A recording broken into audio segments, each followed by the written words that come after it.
Right, hey everybody, I'm Andy Kinder and we are going to be talking about red letter days. I'm sure as anglers we've all had them, and it's such a great day and a fond memory we can all look back on. So I'm going to take you back on one of mine, what I really enjoyed. Just a fantastic day. I'm going to go way back to 2010, and it was a Mavers Pairs final at Larford Lakes. Me and Jamie Masson were partners at the time, and we qualified at Allcroft Fishery. We tried to qualify for a good few years, and one thing and another, it never quite went right. But we finally got there. We finally managed to get qualified.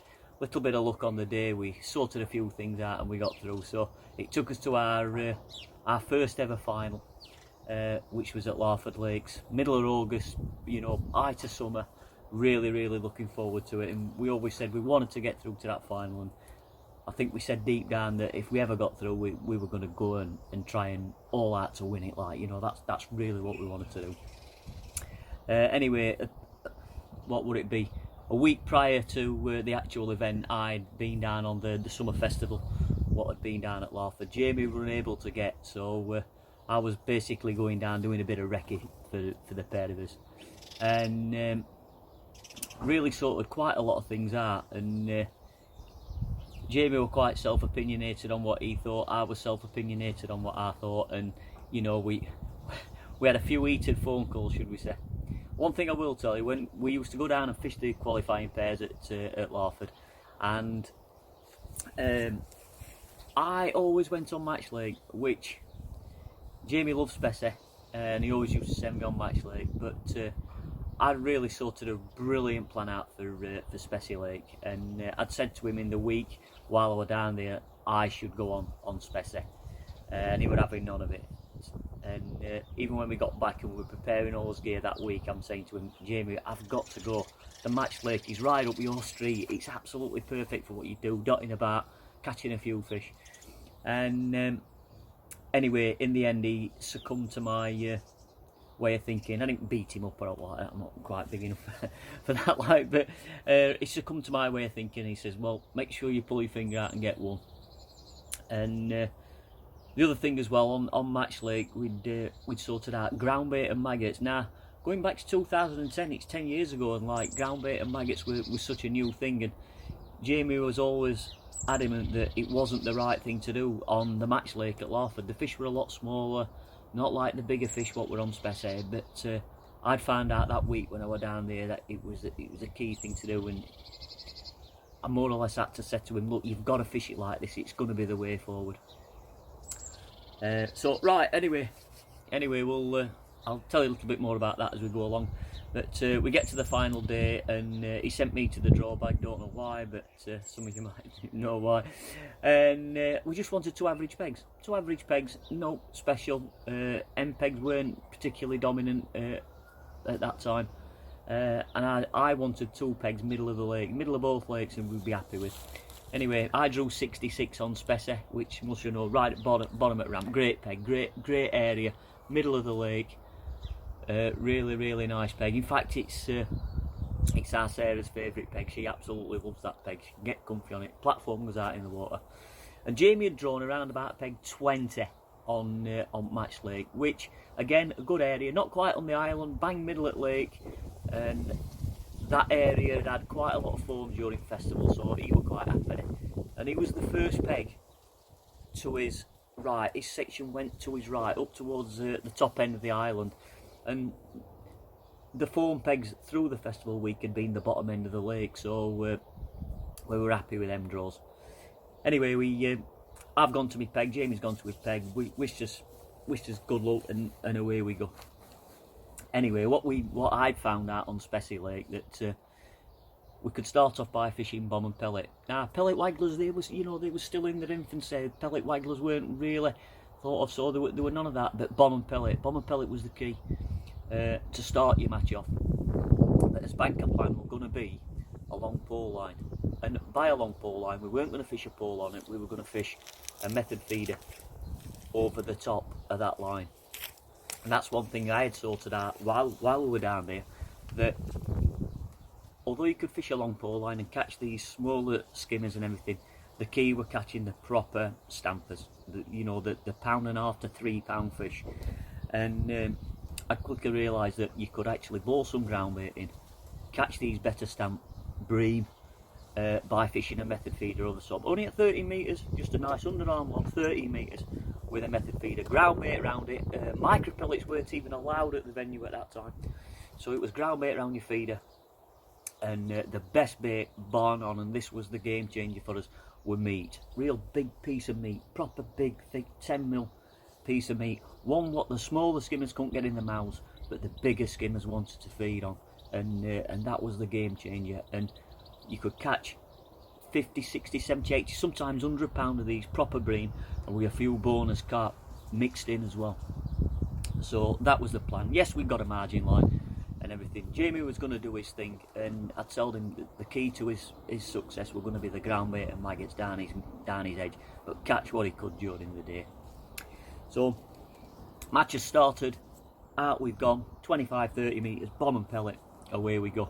One little thing I also found was down there, but we were fishing 2 or even 3 8mm pellets on an air rig.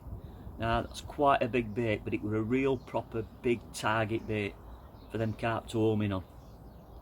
And you had to constantly feed your pellets, and you didn't get no response for like 20 minutes, and then some fish they'd be in your pegging, and away you went. So there we are. I've started my march, out we've gone. I'm pinging a few pellets, pinging a few pellets, and quite a cold day really, not a particular summer day. A bit of rain in the air if I can remember. I know we had his waterproofs on. Anyway, 20 minutes into the match, and it's like whack round, it's gone, got one. And I've got a carp, not a particularly big carp if I remember rightly, but £4, but it's got me off the mark, and I thought, it's about right, 20 minutes gone, away we go. Back in, few more pellets, whack round again, another one. I thought, right, this is it, we're away. So sat a bit longer, then I've had a skimmer, I've had another skimmer, then I've had another carp, and it's not really happening. Not really happening. And right, where do we go now? Right, well, this is where I had to suddenly pick my other rig up. Now my other rig up is this long pole line which I was telling you about at the start. Right at the very start of the match, we've actually bowled ground bait in on that line.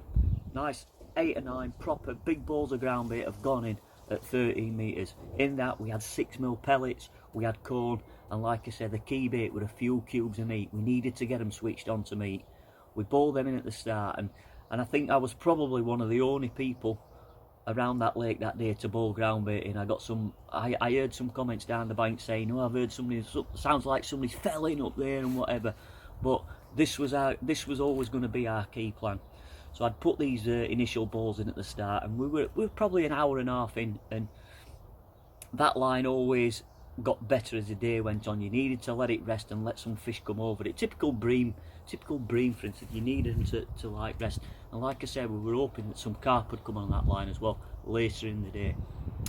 So an hour and a half into my match, my hand's being forced a little bit because bomb and pellet's not really working for me, but there's not a lot getting caught around the lake. You know, a few people's walking around, the angling time staff are walking around saying it's not particularly fantastic, but away we go.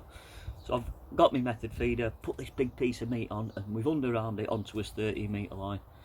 Few indications, few lines, and then suddenly, like, round it's gone. Bream, 2-pounder, we're off. Back in again, woof, round again. Now there's enough bait going in at that time, quite a big method feeder, we're still putting some bait in. Anyway, I've had half a dozen of these bream, and thought, right, we're nice and settled now, let's just keep catching these. Bit of luck, a few carp might just stick an appearance in. And suddenly it's gone, the peg's gone, completely. I'm going in, I've stopped getting indications, I'm not getting bites, and there's something amiss here. One thing about laugh, but if that ever happens, there is a chance that there is possibly a carp's moved into your peg.